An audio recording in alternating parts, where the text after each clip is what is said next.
This is the X-Zone Broadcast Network, broadcasting worldwide on broadcast affiliates and satellite program providers, including CNN Broadcast Network, Sirius Satellite Network, Star Media, Good News Radio Network, Angel Broadcast Network, Wiki Broadcast Network, and WPBN TV. For more information on the X-Zone Broadcast Network, visit us at www.xzbn.net.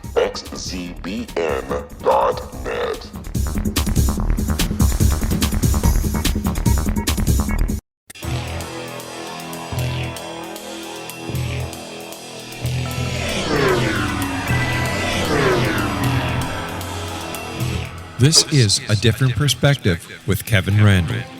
A retired U.S. Lieutenant Colonel, Kevin Randle has been studying UFOs for nearly 50 years. Kevin has investigated some of the most famous UFO cases in the world and has been consulted for dozens of documentaries about UFOs. Considered one of the leading experts into the Roswell UFO crash of 1947, Kevin has written more than 25 books about UFOs, including the recently published Roswell in the 21st Century. Now, here's the host of A Different Perspective, Kevin Randle.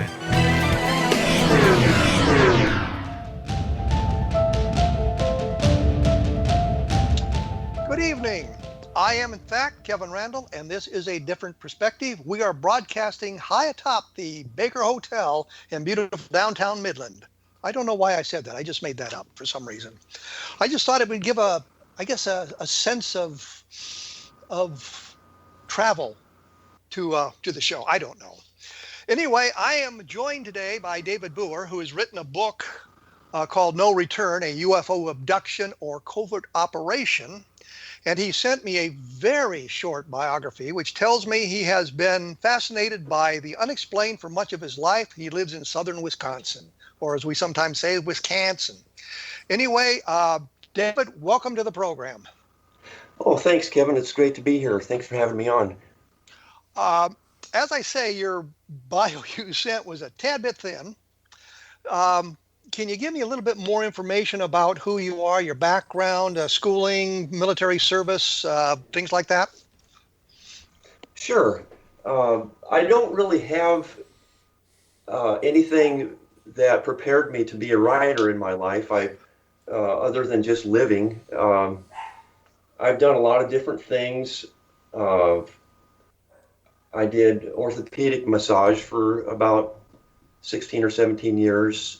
I've done carpentry and landscaping and just lots of different things, wildland restoration. But I've always had an interest in things of this nature. And this nature being UFOs and the like? Yeah. Mm-hmm. UFOs, paranormal stuff, the unexplained, as we call it. Do you have any military service at all? No, I don't. And actually, that's one reason I look forward to having this conversation with you, because I think you could illuminate certain aspects of the story that only someone with a lot of military experience probably could.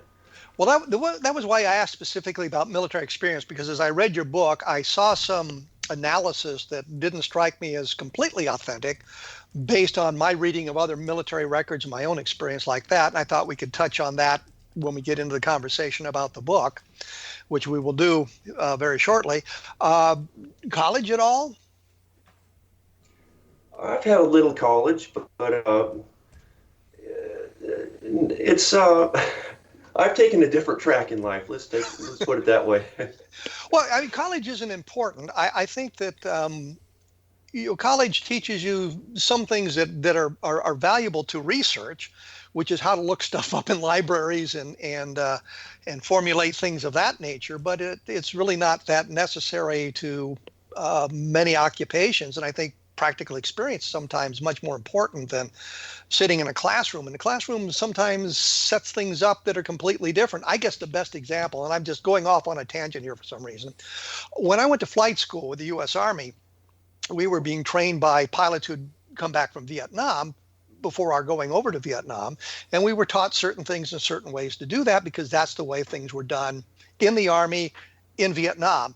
When I got there, I learned that things that we would learn that they were supposedly doing, they weren't doing. So it just, you kind of evolved in your, I guess, education of the flying experience in Vietnam that wasn't quite as accurate as you'd been led to believe it might be in flight school. So I thought, that's kind of an important thing. But looking at a case and going out and investigating it firsthand, talking to the main participant, the main witness, is an important thing to do, which is what you've done with your book. I'm kind of rambling on here because we're getting close to the break, and I wanted to save all the real questions about the book until we got past our first break here. The book is called No Return. It's a UFO abduction or covert operation, and it deals with a case that took place back in 1959 and a guy named who was called Gerry Irwin. We'll get into the details here in a moment. As I often say when we're doing this program, I always put up more information about it, or try to, at www.kevinrandle.blogspot.com. So people who have an interest in this specific case or other information can find out where to go to get it. And I always want to mention Roswell in the 21st Century, which I think of as a dispassionate look at the Roswell case as it is seen today. We will be back right after these words with David Booher and he'll talk about his book, No Return, after these messages. So stick around.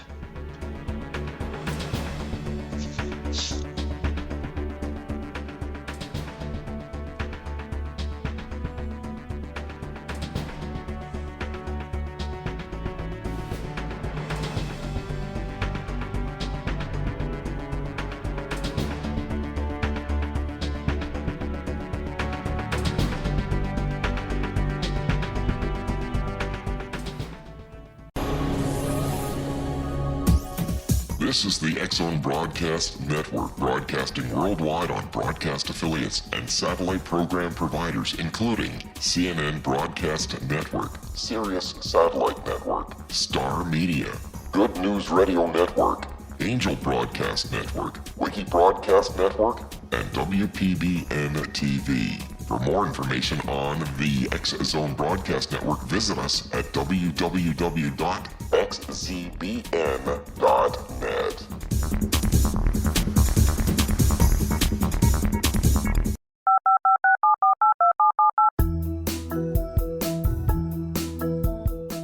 Did you know that when you're on the road with limited data or Wi-Fi, you can still listen to the X-Zone Radio Show with Rob McConnell, The Science of Magic with Gwilda Wiyaka, X-1, Dimension X, Space Patrol, and every minute of the X-Zone Broadcast Network by calling 213-401-0080, courtesy of Audio Now. No smartphone, app, or internet needed. It saves your data plan and it's free if you have unlimited minutes. Call 213-401-0080 to listen on any phone, anytime, anywhere. Remember 213-401-0080 for the best of the paranormal, parapsychology, and sci-fi radio programming anywhere, 24/7, 365.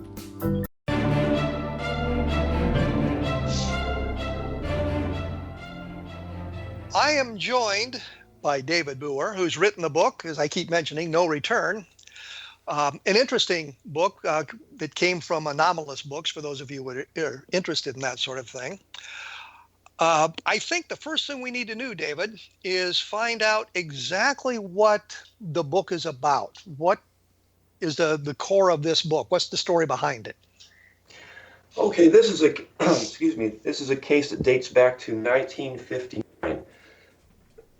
Excuse me. Basically, it's a story of a young soldier who was returning back to his base after a 30-day leave, and he was driving through Utah when he saw a glowing object descending across the highway. And it was strange enough that he stopped the car and got out to watch as it came down. It was a pretty quiet highway. He was the only one there at that time. Then he saw it go below a ridge, and it seemed to crash because he saw the light flare up and then die down, although he didn't hear any sound at all, but he thought it was pretty close by. So, not knowing what it was, he decided to prepare for the worst and assume it was potentially a plane crash. So he wrote a note to leave on his vehicle, asking any passerby to notify the police of a possible plane crash.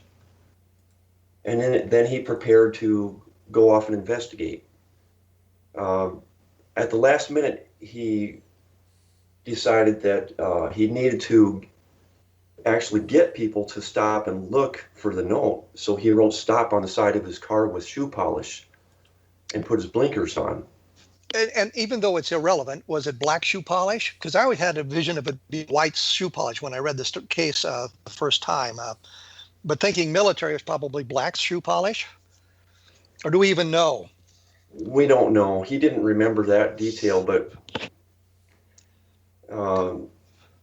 so he's written a note on the side of the car to stop. He's left the note under the windshield wiper, or he left a note on his steering wheel.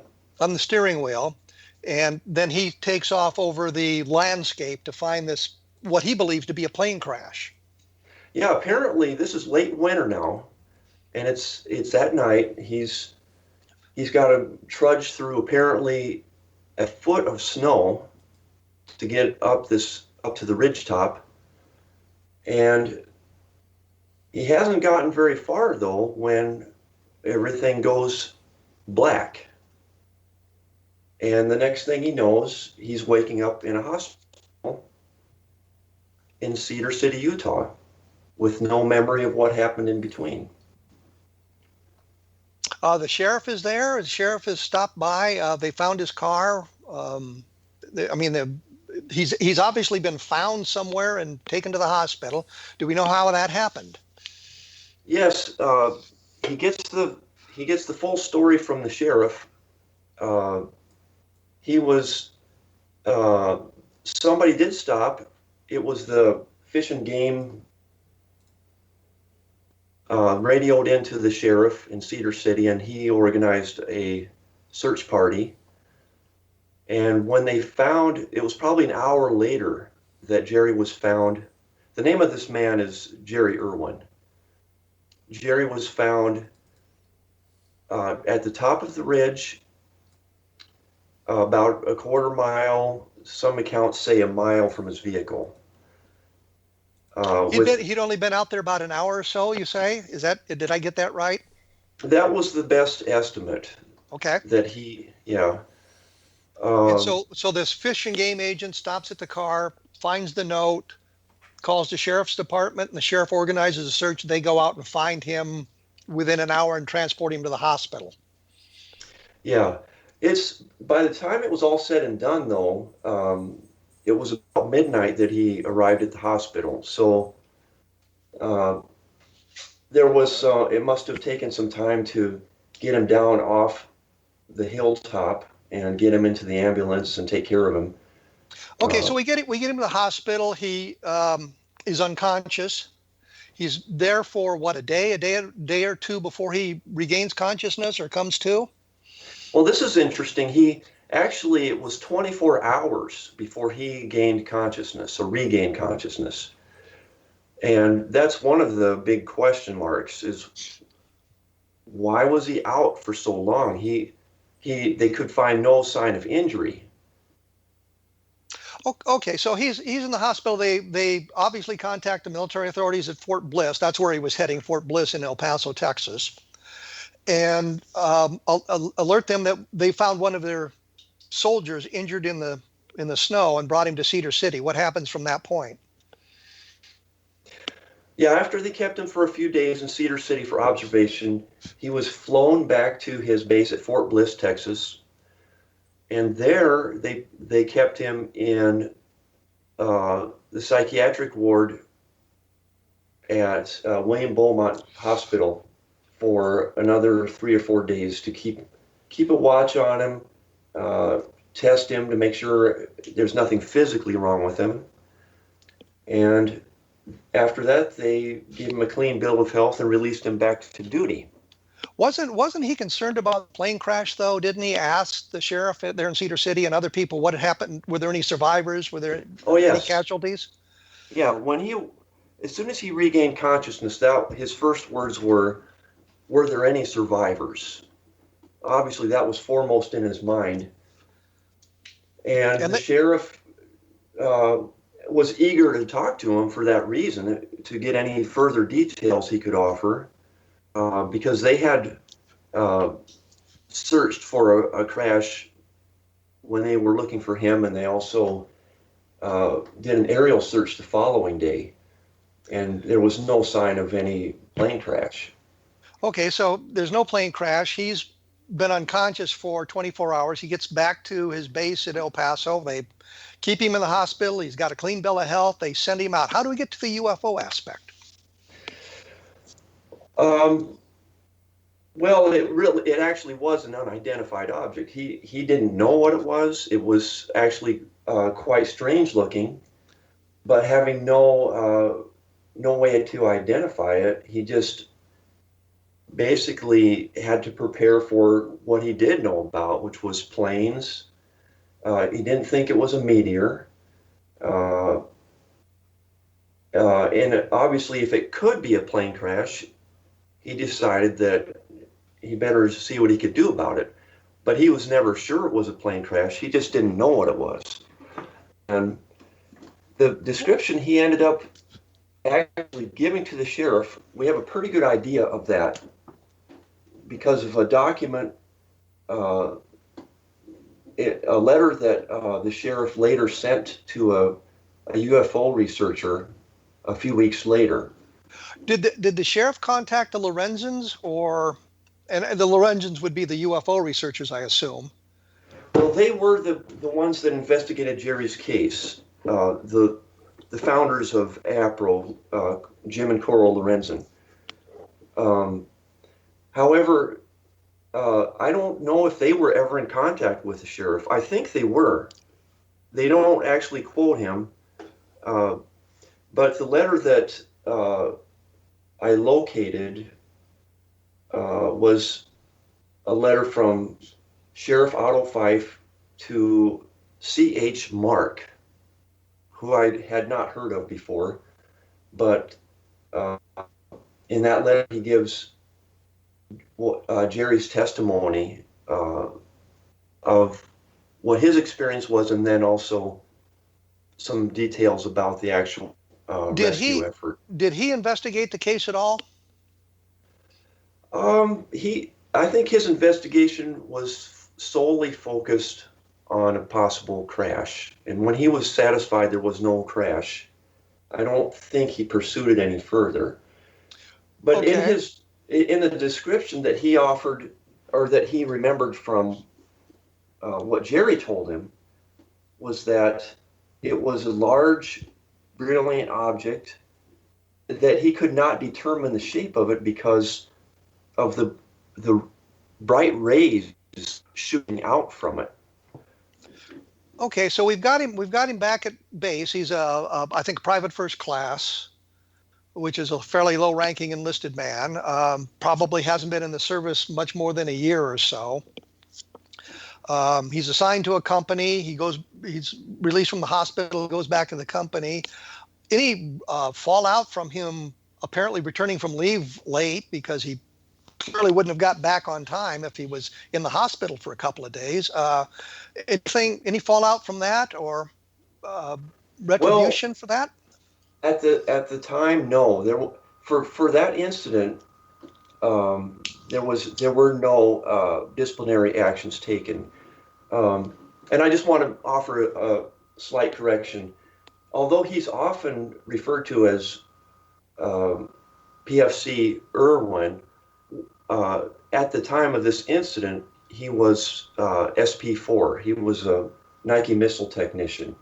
He was a Spec 4, which is still a very low-ranking enlisted man. It's one grade up from a PFC. Right. He was an E4 in essence. which is an Yeah. enlisted grade. So he's back at the company. How did the Lorenzens get involved in this thing? Do you have a clue? I think that they saw the media reports, and their headquarters, which was their home in Alamogordo, New Mexico, was only, I think, about 80 miles from El Paso, where Gerry was stationed. I would have said 90 miles, but that's okay. So there were reports in the newspaper about his adventure.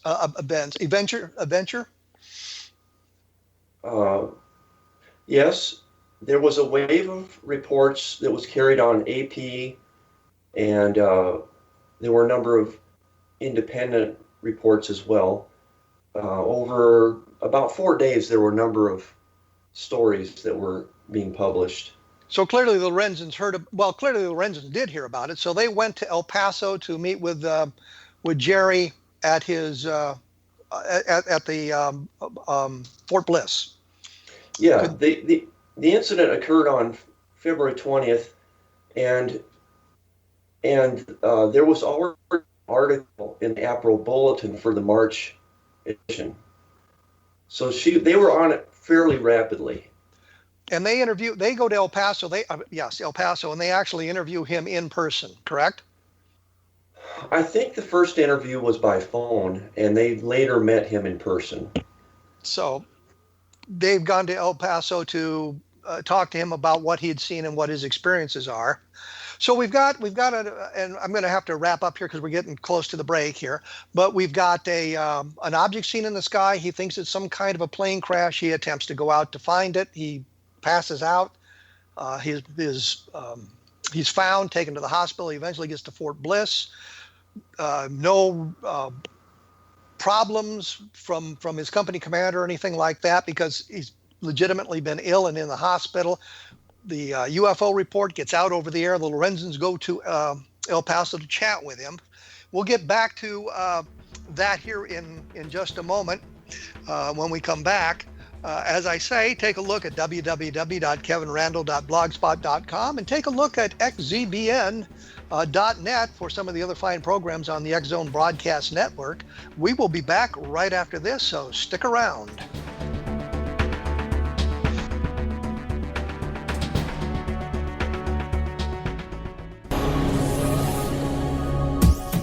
This is the X Zone Broadcast Network, broadcasting worldwide on broadcast affiliates and satellite program providers, including CNN Broadcast Network, Sirius Satellite Network, Star Media, Good News Radio Network, Angel Broadcast Network, Wiki Broadcast Network, and WPBN TV. For more information on the X Zone Broadcast Network, visit us at www.xzbn.net.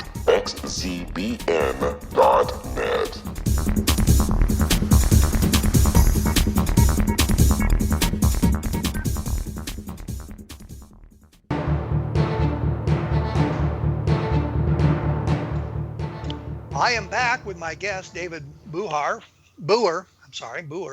and we're talking about the Gerry Irwin UFO sighting and possible abduction case. And I think we need to speed things up a tad because we're going to run out of time. So the Lorenzens are down there in El Paso at Fort Bliss. They're chatting with him about the possibility of the UFO sighting. And I guess this doesn't follow a normal path. Doesn't he at some point feel a compulsion to go back to Utah? Yes. Well, here's how it goes. I'll try to keep it brief. He started having trouble not long after he was returned to duty. I think a few days later, he fainted or he collapsed on the base, but he was not out very long, and he seemed to recover without any intervention. Then, 3 weeks after the original incident, he collapsed on a street in downtown El Paso, and he was taken by police or an ambulance to the civilian hospital, and he was still unconscious until the early hours of the morning, And when he awoke, he thought he was right back on February 20th. He had forgotten everything in between. And his first words once again were there any survivors? And shortly after that, they transferred him back to the Army hospital. And this time, they kept him on that ward for 30 days or 32 days. When you say that ward, what do you mean, that ward? The psychiatric ward in the Army hospital, the same one he was originally checked into. Okay. And during that time, was he questioned by anybody at all about what had happened to him? Well, there is on record, there is in his medical records, there was one sodium amytal interview, which is basically drug-induced hypnotic trance. They call it truth serum, under which they questioned him to see if they could penetrate his amnesia. At the time, when he woke up from the session, he didn't remember anything that had transpired, and they wouldn't share anything with him. So there's nothing in his record, there's nothing in the medical records or the records that you saw that told him what he might have said under the influence of the drug? Well, actually, there is an account of what he said in the records that even Gerry had not seen until these records were released, according to his authorization after I contacted him. So he never didn't know until that point what he had said. What did the record say? What did the record say? It said that,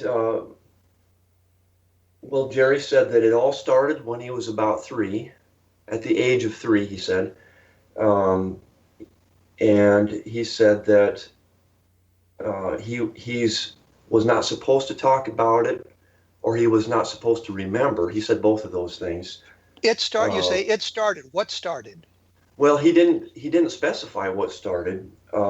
It was in response to the doctor's questioning about what happened on that night that he couldn't remember when he saw the UFO. So Gerry further went on to say that if he said anything about it, there would be a big investigation that would have negative consequences. I don't have it right in front of me, but basically that people would get hurt if he was to talk about it. So, do we have a clue as to what he meant when he can't talk about it? I mean, we're using a lot of pronouns here, and it's not helping us understand what exactly he was talking about. Well, we don't really have clarity in that regard. But what I do is to compare his statements to what other what people who claim to be abductees have said. Let me ask you a question. Is he suggesting he was an abductee? No. Okay. Actually, it's important to note that this occurred in 1959. Now, the first stories of alien abduction, as we call it, were not even circulating in the media until mainstream media. Nobody heard of this until the mid-60s. Now, there was one story that was published in English in Brazil in 1961 or 62, but that did not get any attention in the United States. The only people who knew of this phenomenon were UFO researchers. I was going to say the Lorenzens knew about the Villas-Boas abduction in Brazil in 1957. I think exactly. Octavio Fontes had told them about it, and they didn't do much with it because it was really, really strange, meaning he was taking on board a flying saucer. Right. Now, that's an important detail because they learned about that about a year before Gerry's case, and that was surely influencing how they saw Gerry's case. They themselves didn't publish anything about the Villas-Boas case until the late 60s. They waited. They waited until after the Hill abduction, and then brought it forward because they thought it was very, very strange. But I mean, the point is, Gerry has not talked about being abducted. He's has no memory of an abduction or anything like this. I think it's important that we point out that he now believed after the amytal, sodium amytal session, he felt a compulsion to go back to Cedar City and take another look around. He had left his jacket out there somewhere, I think, is what the deal was, and he went bed and left some kind of a note in his jacket, and he went out to retrieve that. Is that correct? Well, this is an important detail about what happened when he was in the hospital in Cedar City, Utah, and still unconscious. He had been uttering the words "jacket on bush," and when he came to and was asked about that, he didn't know why he was saying that, but he did say that it did remind him about his jacket, and he asked about it. He said, "Where is my jacket?" It was a new jacket that he had underneath his army overcoat. And they said nobody saw any sign of a jacket. And so that was a mystery. What happened to his jacket? And then later on, when he was released from his 32-day stay in the psych ward, mysteriously the next day, he went into a trance and went AWOL, boarding a Greyhound bus back to Utah, an overnight bus. The next day, he gets off in Cedar City, and he walks out about 6 miles away from town and finds his jacket. And there's a stuck to the buttonhole of the jacket and a note wrapped around it. And he takes the pencil out, unrolls the note, and burns it without reading it. And at that moment, when he smells the smoke, he snaps out of his trance. So he doesn't even know what was on the note. But then he realizes he needs to get back to town and turn himself in because he's AWOL. How long had he been gone at that point from his duty? At that point, he had been gone about a day and a half. Okay, so he wouldn't get into a whole lot of trouble for doing that then.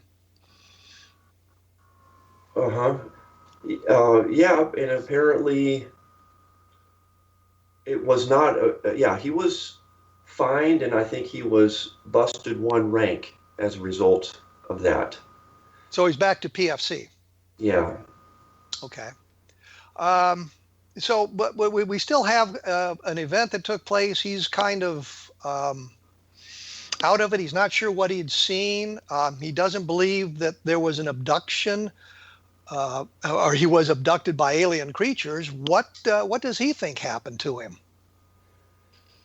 Well, that's a good question. He has no idea. As far as he's concerned, he saw the strange object. He went to look for it.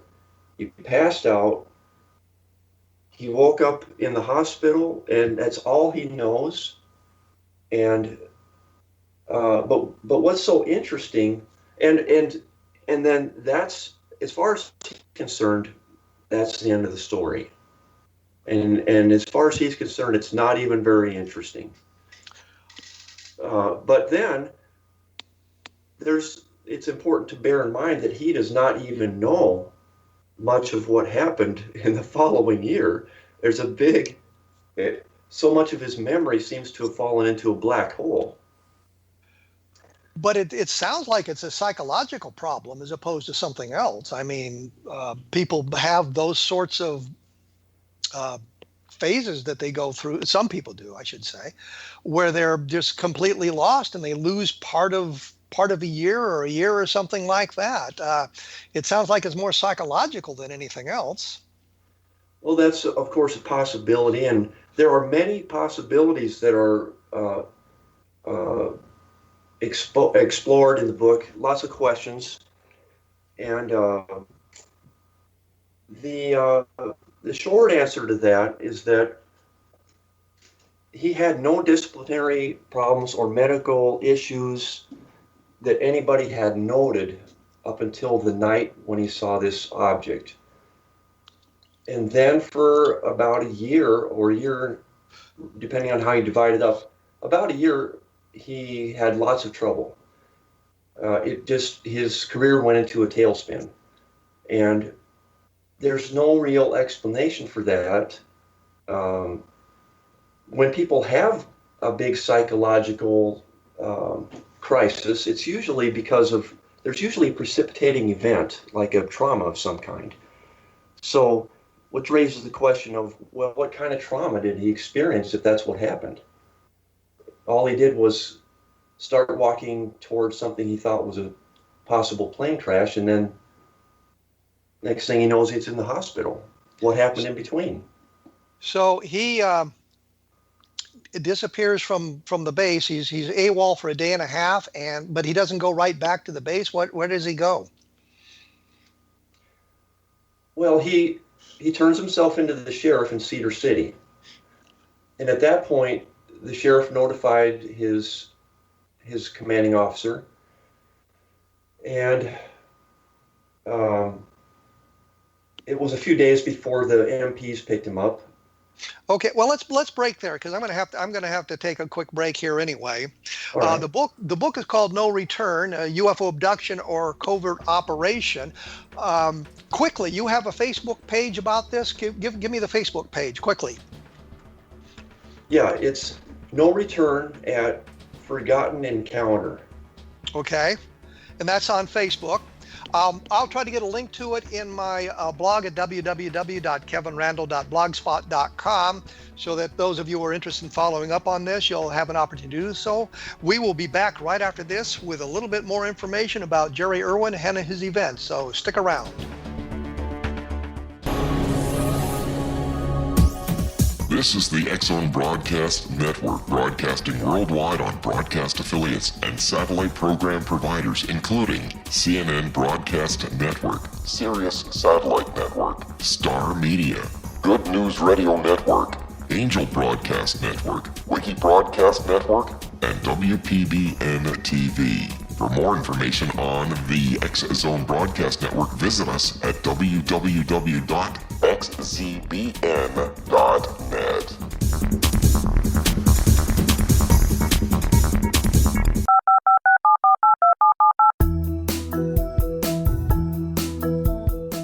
Did you know that when you're on the road with limited data or Wi-Fi, you can still listen to the X-Zone Radio Show with Rob McConnell, The Science of Magic with Gwilda Wiyaka, X-1, Dimension X, Space Patrol, and every minute of the X-Zone Broadcast Network by calling 213-401-0080, courtesy of Audio Now. No smartphone, app, or internet needed. It saves your data plan, and it's free if you have unlimited minutes.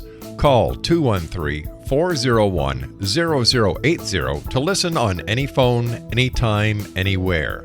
Remember 213-401-0080 for the best of the paranormal, parapsychology, and sci-fi radio programming anywhere, 24/7, 365.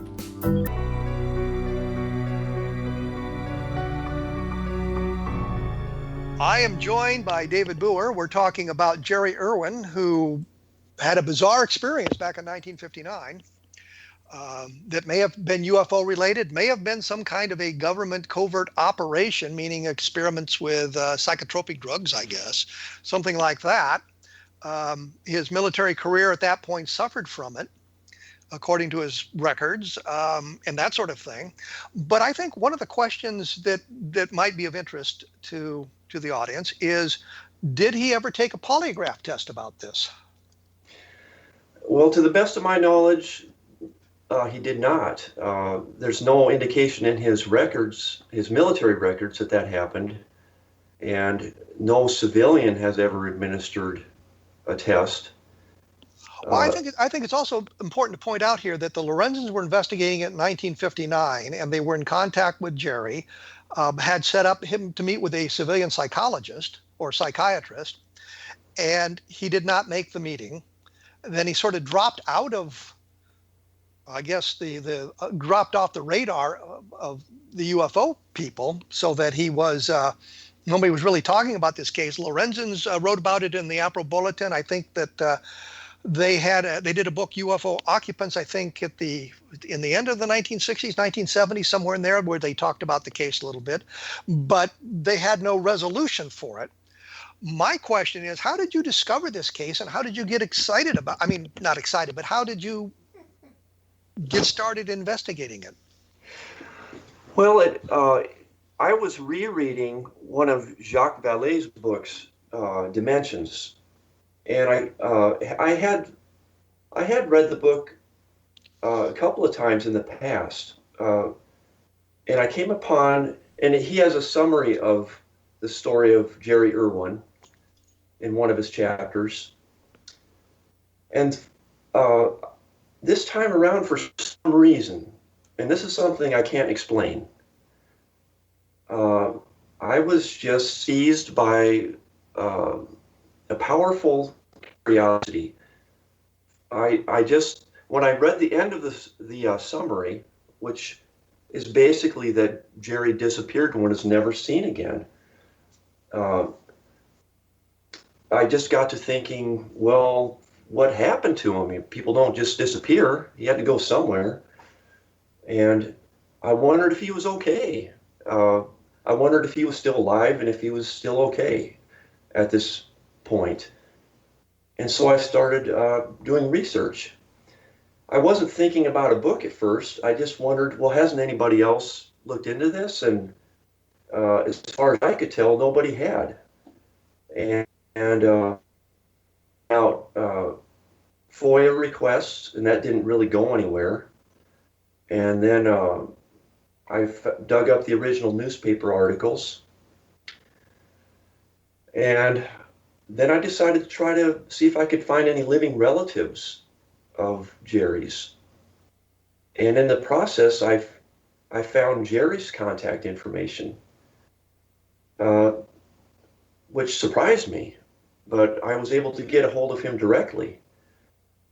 What was his reaction to being contacted by somebody doing UFO research? 50 years later? You know, it's interesting. He was definitely surprised, but it was almost as if he was just waiting for this, because as soon as I brought it up and asked him if he was willing to talk about it, he gave me the whole rundown of what he could remember, which is not, it's basically just the initial incident. That's about all he can remember. But he was quite forthcoming about it. Is he retired military? Well, he was discharged in 1966 with an honorable discharge. Okay, so he was in the service for 7 or 8 years then. Well, he enlisted in the Air Force in 1953, and he did I believe that was a 4-year enlistment. Okay. And then, or maybe well, he had. Well, the point is, he did other things. He did some military service, and then he went off and did something else. Yes, he was out of the service for about 2 years, and then he re-enlisted, this time in the Army. And then he, I think about a year or so into his Army enlistment, that's when he had the incident. And after it was all said and done, the events that followed that incident, there was about a year and a half before that was kind of all cleared up and he resumed his regular Army career, and which was 60. So he had a stint in the military. He did okay after this bizarre incident took place. You had an opportunity to talk to him on several occasions, I assume. You've got his military records and his medical records. Anything in Yes. there that gives a hint about what this might have been?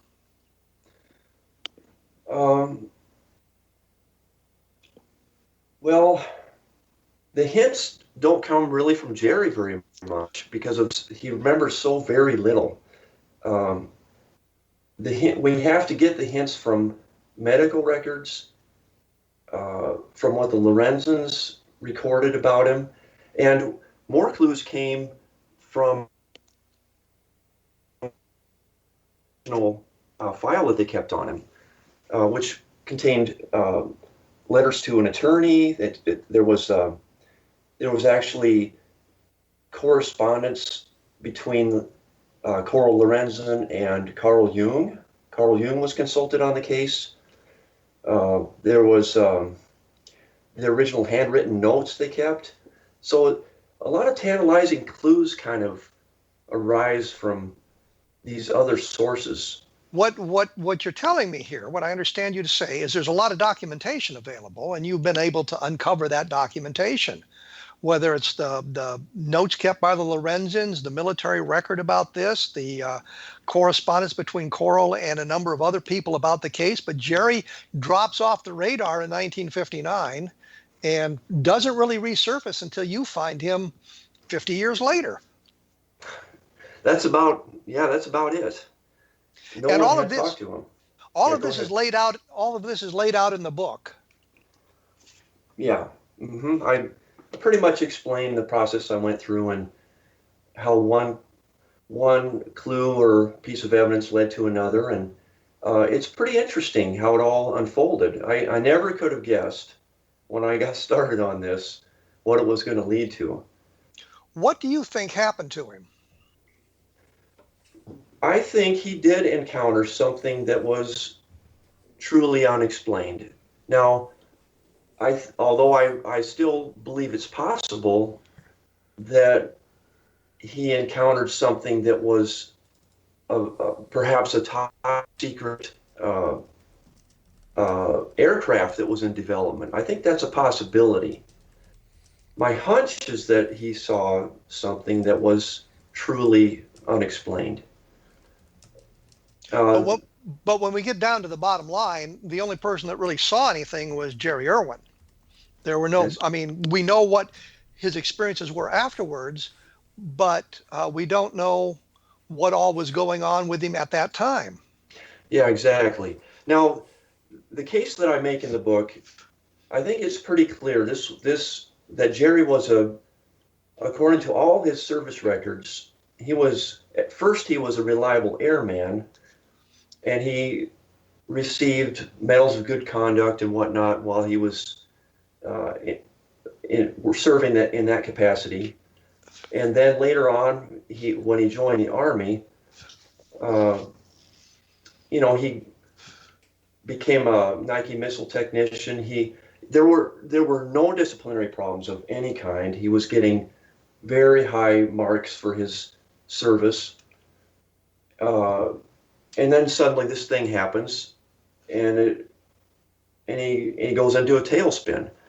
When it's all said and done, and he re-enters his regular service, he rises up to the rank of sergeant, and he gets apparently some kind of undercover assignment in Austria.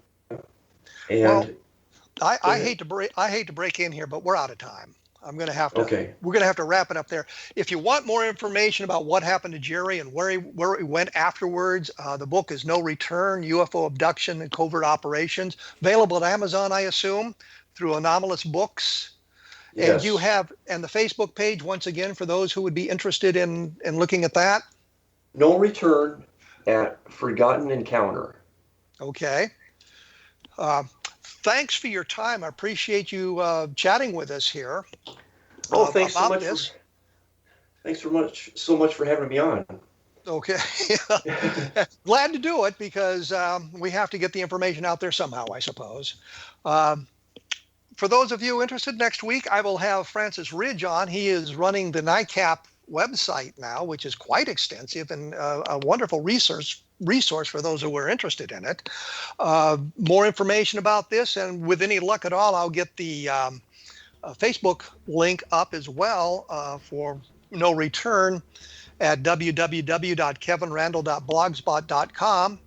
And after Fran Ridge next week, the week after that, we'll have Ben Moss. We'll be talking about the Socorro case, which is just my excuse for promoting the book Encounter in the Desert, which is my take on the Lonnie Zamora case that took place in 1964 and what Lonnie Zamora saw and what I was able to learn, some interesting new facts about that case in my investigation of it after Ben Moss kind of inspired my interest in it when I had him on the program last year.